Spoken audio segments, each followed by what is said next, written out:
سلامینه د وزیرستان غږ خوږی لیدونکي او کتونکي یو ځل بیا د نوې خپرونې سره د تاسو ملګری امین وزیر حاضر شوی یم. دا وخت د مو سره یو تکړه شاعر فلق جان وزیر صاحب په خپرونه شول ما دی. فلق جان صاحب که خو د وزیرستان غږ خوږی لیدونکي او کتونکي ته خپل تعارف امین وزیر د توس ډیره شکریا. د مو خپل نوم دی نظیر الله وزیر په شعر ش فلق جان لیکه د کام سره بی مدخل کلی سره تعلق ستا. فلق جان صاحب قدر ته وایي چې تر نن ورځې پورې د په مشاعرې شي په پروګرامینه شي چیرې خسا وخسي نه بالکل نه چیرې نه تللی نه داسې ټولنې سره تعلق ستا خو دا څه لږ ډېر څه مو توس نه زده کړي. فلق جان صاحب قدر ته وایي چې غزل په لیکل شي خوند درکوي یعنې زیات لیکل شي درنه که نظم زیات لیکي؟ نه منه غزل لیکه خو نظم زیات لیکه یو پرې مې داس نظم زیات لیکلی دی. او که داسې د خپلې خوښې نظم وي چې تو ته یې خوند درکړی وي د وزیرستان غږ خوږی لیدونکي او کتونکي ته یې ښه پیش کړې میژو د ډېره شکریا ادا کړي. ټولنه دا یو نظم دی چې عنوان یې دی څومره ظلم څومره ظلم څومره جبر لویه خدایه مونږ ډېر زیات کوو کبر لویه خدایه خو هم بیا دې یو ساتلي لویه خدایه مونږ ولې یو ښاغلي لویه خدایه لویه خدایه احساسات مو عجیبه دي لویه خدایه د حرکات مو عجیبه دي لویه خدایه د سنگار اقسام زیات شوي لویه خدایه د روزګار اقسام زیات شوي بس ګټنه د پیسو ده بس لټنه د پیسو ده څوک په یو نم څوک په بل نم رنوي په د اتل نم څوک په توره څوک په سپینه څوک د بل انسان په وینه څوک د ورور سودا هم وکړي څوک د خور سودا هم وکړي مونږ تر دې ځایه یو تللي مونږ هیڅ نه یو ښاغلي. زه خبر وم چې حیوان د حلالیږي خبر نه وم چې انسان د حلالیږي خو نن ګورم په جهان وینه تویږي خو نن ګورم د انسان وینه تویږي څه بې وزنه بې نټې مسلمانان یو لویه خدایه تش د خولې مسلمانان یو هم صدقې مو پر یاد زموږ هر څه د دې دنیا دي کله و چې صدقه کو یو مالدار پکې میلمه کو د غریب کیسه چې وشي نو بیا ټول کږه واږه شي بله دا چې کړو دیوال باندې لیکنه د خپل ځان د راستاینه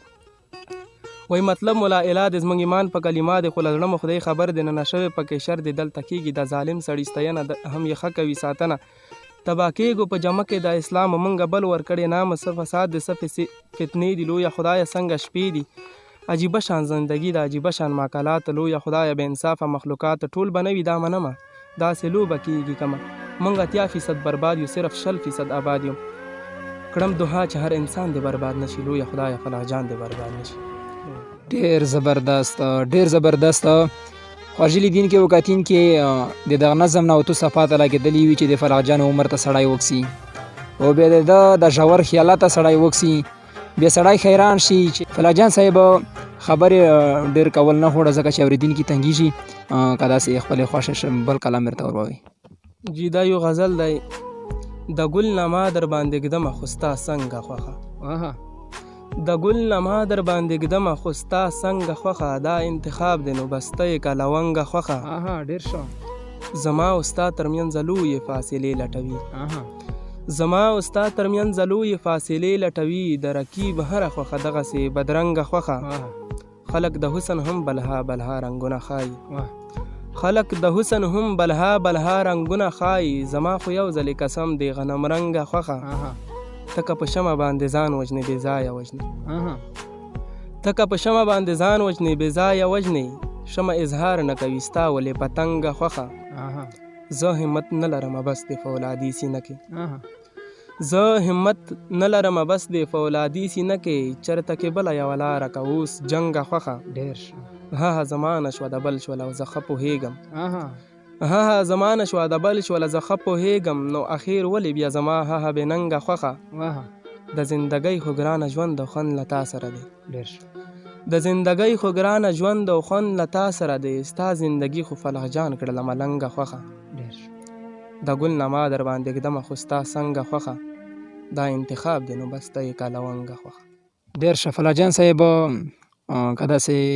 بل د خوښې غزل وي نظم وي میژو د مننه وکړي چې خوږه لیدونکي او کتونکي ته یې پیش کړي.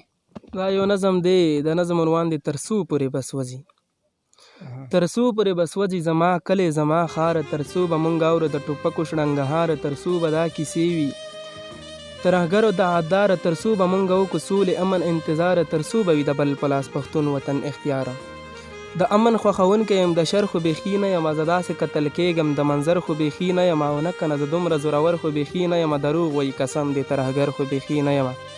الزام د هم بهتان دی له طرفه د سرکار او تر څو پورې بس وځي زما کلی زما ښار دا پښتون به نور کله جوړیږي الهي یا همداسې به ورانیږي الهي که موسی او یا عیسی به رارسیږي الهي او د ظلم احتتام به کله کېږي الهي الهي رحم دې غواړم لږ متشې مددګار او تر څو پورې بس وځي زما کلی زما ښار حق وینه بغاوت ته بغاوت زماوینه تجارت ته تجارت په پښتون جوړ قیامت په برخه زمونږ پاتې ندامت هیڅ کوي نو شو دنیا سره رفتار او تر څو پورې بس وځي زما کلی زما ښار زما ګران وزیرستان ته به تبه شو دا نو ولې هر افغان ته به تبه شو د سیالۍ خو مو ارمان ته به تبه شو په دې جنګ کې مې جانان ته به تبه شو جماعت حجره مې وران شول هم تبه مې شو بازار او تر څو پورې بس وځي زما کلی زما ښار بعضې خلک د کشمیر او فلسطین ظلمونه ښایي لږ د سنه سرنګین ظلمونه ښایي په پښتون د بدترین ظلمونه ښایي د ایمان نه ډک یې پرېښول څه بېدین ظلمونه ښایي مونږ ویده یو بس پراته یو نن په خوله کې د خمار او تر څو پورې بس وځي زما کلی زما ښار اوس پوهېږم چې رښتیا وي نه خرڅېږي او د دروند پښتون د دروند سړي بلها وي نه خرڅېږي د خاوره دې وطن کې انتها وي نه خرڅېږي بېغمه ښه په دمه په رضا وي نه خرڅېږي دا پښتون به کله شي غفلت خوب نه بیدار او تر څو پورې بس وځي زما کلی زما ښار بالکل نشته هیڅ نشته زره قدر د انسان چې وایي شي حساب نو ترې ښه به وي حیوان خو بیا هم پاتې شوي په فضل د سبحانه ګنې مونږه سمې لوبې جوړې کړې په ایمان پاکه ربه ته مو مل شي نور به ستا شو تو بګار او تر څو پورې بس وځي زما کلی زما ښار یریږمه بس نورې د احمق خبرې مه کوه ستړې زندګي ده د پټک خبرې مه کوه ما ته کله نورې د کوتک خبرې مه کوه زهر دې ځوانۍ وړي د ټوپک خبرې مه کوه زه له وخته پاتې شوی یم د امن تابعدار او تر څو پورې بس وځي زما کلی زما ښار یو سړی د سوداګر دی د خیالونو خاورې اړوي زمونږ په سوالونو څه د مالګې دوړول دي په پرهر او په زخمونو بس خو یو ځلې جوړ شوی دی دښمن د سرو ګلونو په اسلام کې داسې کیږي داسې نه کوي کفار او تر څو پورې بس وځي زما کلی زما ښار شي به کله دا زمونږ په سکون دی را جوړه کړه وختونو په زنګون دی را جوړه نا امیده بې اصوله په قانون دی را جوړه پالیسۍ هم مسلسله په پښتون دی را جوړه دا به وایم دا به ښایم که په برخه مې شي دار او تر څو پورې بس وځي زما کلی زما ښار دا زمانه د آواز د پښتون کام دی خو بس دا چې حقیقت لفظ حرام دی څوک حیران دی څوک ناکام دی څوک بدنام دی نن یې زه په مخه کړې ګنې اصل نه غلام دی ای فلاخه فلاح جانه لږ هم نور وکه اظهار او تر څو پورې بس وځي زما کلی زما ښار ډېره مننه فلاح جان صاحب چې د خپل قیمتي وخت یې وایست او د میاشت سره د دغه قیمتي لحظې د قیمتي لمحې تېرې کړلې په اخر شو د پښتون افغان ولس ته څه پیغام بس پیغام خدا دی جی چې مینه وکړئ محبت وکړئ نفرتونو ته ور ورکړئ چې په پښتون افغان وطن کې خوشحالي راشي امن راشي ډېره مننه فلاح جان صاحب چې د خپل قیمتي وخت یې وایست او د میاشت سره د نوسته وکړله خوږې لیدونکي او کتونکي دا وه د نن ورځې د میژ ځانګړې خپرونه